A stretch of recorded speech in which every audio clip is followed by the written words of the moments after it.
Levi Gardner. I'm the Sustainable Agriculture Project Manager out here at the Sustainable Agriculture Project at Grand Valley. We have about an acre in organic vegetable production. And I want to talk a little bit about the compost that we use on our field.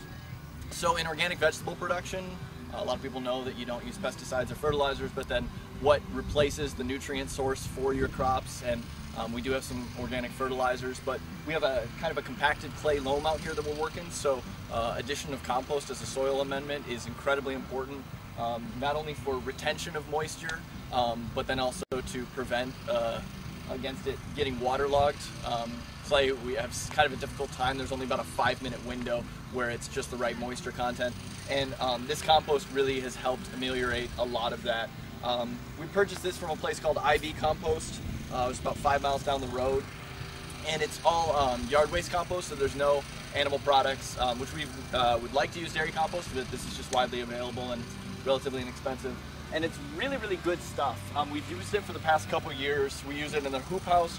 We don't use it for any of our organic starts, but we use it, you can see kind of on all the beds that we're building right now, we throw about 1/2 to 3/4 of an inch on it to try and increase our levels of NPK as well as all of our micronutrients.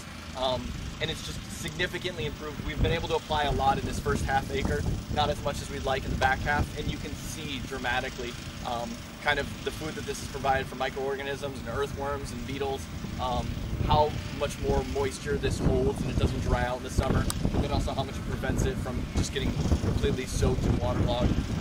So this is really, really helpful stuff, and at some point, you know, as a university, I'd like to see the university kind of making their own.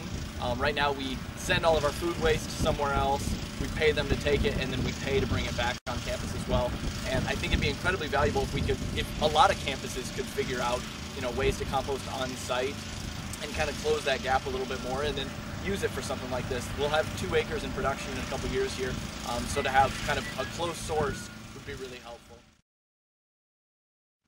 It depends what it is. You know, if we can do dairy compost, I'm sure we would do, you know, 4 inches of it. Ideally, we'll probably put 30-40 yards. This is about 20 yards. Well, this is about 18 yards right here.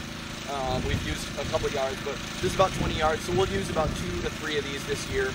The hoop house is behind us. Every time we harvest out of that, we use, I don't know, about 20% of this pile to replenish all of our beds and put about another 3/4 to an inch on top of them because we don't grow a cover crop in there.